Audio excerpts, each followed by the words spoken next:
It was a warm, sunny morning.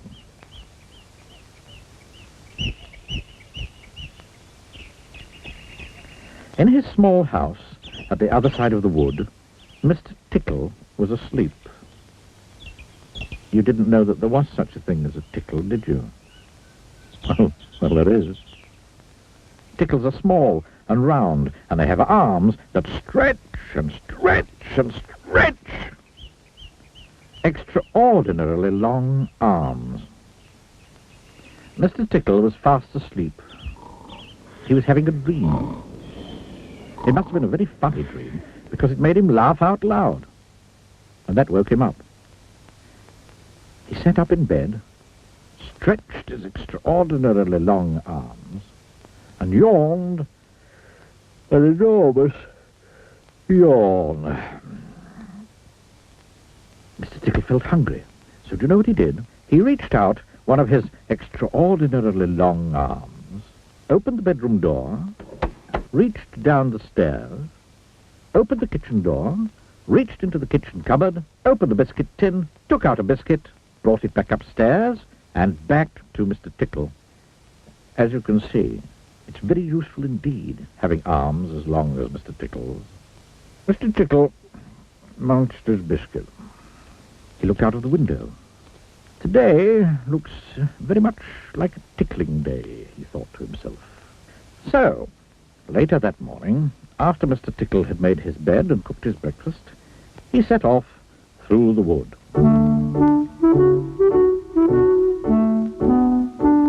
As he walked along, he kept his eyes very wide open, looking for somebody to tickle, looking for anybody to tickle. Eventually, Mr. Tickle came to a school. There was nobody about, so, reaching up his extraordinarily long arms to a high window ledge, Mr. Tickle pulled himself up and peeked in through the open window.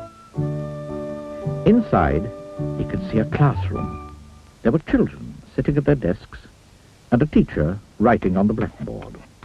Mr. Tickle reached in through the window with that extraordinarily long arm of his, went up behind a little boy called Peter, and tickled him on the back of his neck.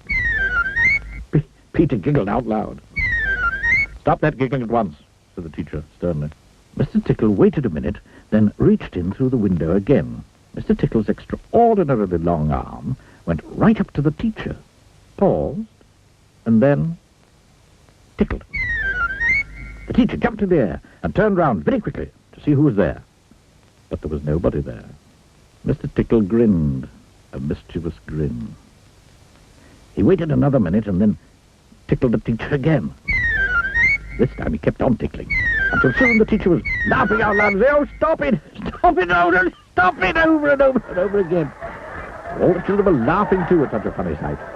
There was a terrible pandemonium. Eventually, Mr. Tickle thought he'd had enough fun, so he gave the teacher one more tickle for luck, and then very quietly brought his arm back through the open window. Chuckling to himself, he jumped down from the window, leaving the poor teacher to explain what it was all about, which of course he couldn't. Then Mr. Tickle went to town. And what a day Mr. Tickle had. He tickled a policeman on traffic duty at the crossroads in the middle of the town. It caused an enormous traffic jam.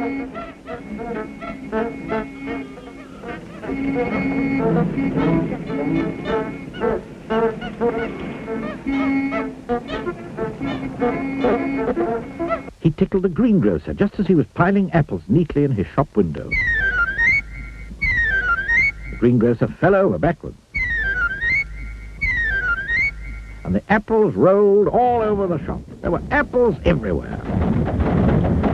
At the railway station, the guard was about to wave his flag for the train to leave. As he lifted his arm in the air, Mr. Tickle tickled him. And every time he tried to wave his flag, Mr. Tickle tickled him. And tickled him again. Until the train was 10 minutes late, and all the passengers were absolutely furious.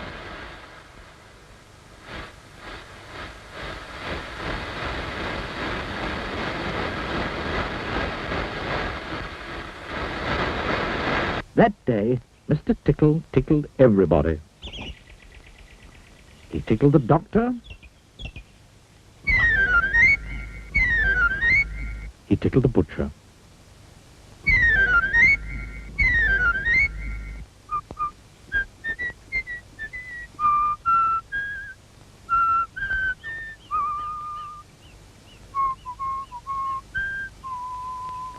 He even tickled old Mr. Stamp, the postman,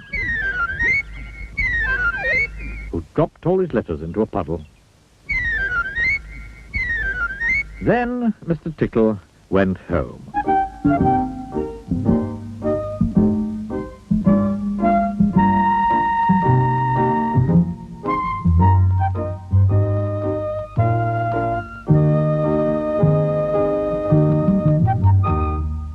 Sitting in his armchair in his small house at the other side of the wood, he laughed and laughed and laughed every time he thought about all the people he'd tickled. Oh, dear. Oh,